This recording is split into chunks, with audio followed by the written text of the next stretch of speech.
Núvols imaginaris. Mireu quin caos d'habitació. És la meva, on mil i mil objectes s'escampen per tot l'espai i on el desordre va creixent dia a dia. Observa una pila de llibretes de l'escola, un munt de llapis de colors i uns quants contes que s'amunteguen apilats amunt de la meva taula desordenada. Aïllada de tots els meus amics i amigues, i amb els ulls clucs penso què puc fer per no avorrir-me. Un núvol de fum de sobte apareix i tot d'un plegat una idea treu el cap i en xiu-xiueja a cau d'orella.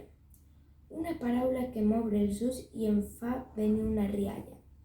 Juguem? Juguem? A imaginar la nostra pròpia història? Va, jutges això i tu m'expliques. Sí, jo t'explico. Vet aquí una vegada, en un dia qualsevol, la meva família i jo vam sortir a fer una excursió. Però el pare no ens va voler dir on anàvem i vam pujar tots al cotxe. Les meves petites germanes, fetes unes feres ferotges, van asseure's al seient de darrere, enfadades, perquè no volien sortir de casa. La mare, en canvi, va pujar al costat del pare i es girà de forma molt subtil per dedicar-me una ràpida i fugaç mirada i em diu: no et fiques nerviosa, respira i tinguis els ulls ben oberts. Finalment, el pare va engegar el cotxe.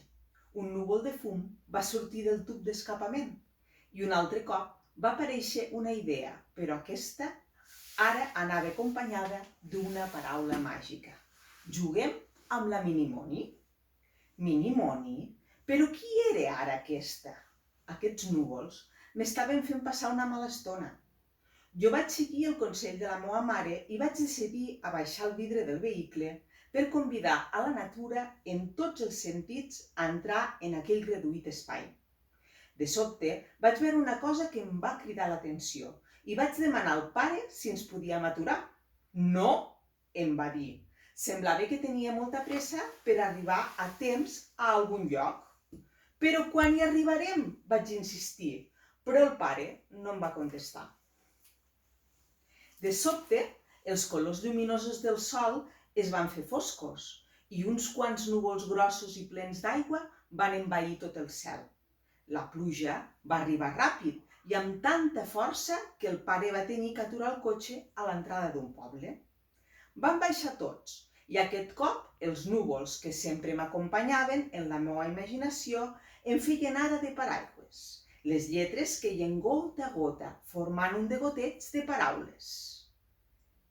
T'avorreixes, Minimoni? La paraula Minimoni, Minimoni, ressonava dins del meu cap. De sobte, es va fer de nit. Les llums de les cases del poble estaven ja enceses. Semblava que anéssim a iniciar una història seriosa, misteriosa, d'aquelles que fan tanta por. Vam entrar a dormir en un hostal molt vell i atrotinat. L'habitació on dormíem era gran i destartalada. No m'agradava gens. Tota la nit vaig sentir sorolls i vaig pensar que el monstre de l'armari existeix. T'ho demostraré. A l'endemà ens vam llevar bruts, despentinats, amb els mitjons desaparellats. La roba deixada de qualsevol manera estava tota per terra, com si un tifó hagués per la nit arrasat amb tot i amb tots els que estàvem a dins d'aquella habitació. Ja us ho deia jo que el monstre de l'armari existeix.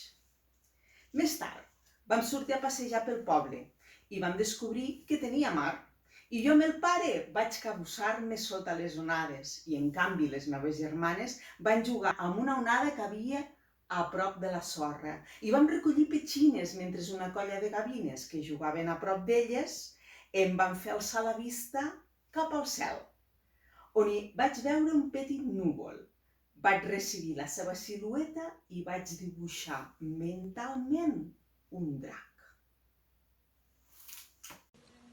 Allò em va fer recordar que quan poguéssim sortir de casa amb normalitat, aviat celebraríem una nova diada de Sant Jordi. i que la meva història de núvols imaginaris finalitzava en el mateix lloc on havia començat, dins de la meva habitació, sapiguent que aquesta història ha estat un somni fet realitat, ja que he aconseguit sortir de la meva habitació i m'ho he passat molt bé fent un viatge fantàstic i meravellós a través dels contes. Us animeu a imaginar i escriure el vostre propi conte? Des de l'àrea infantil us animem a participar en aquesta activitat.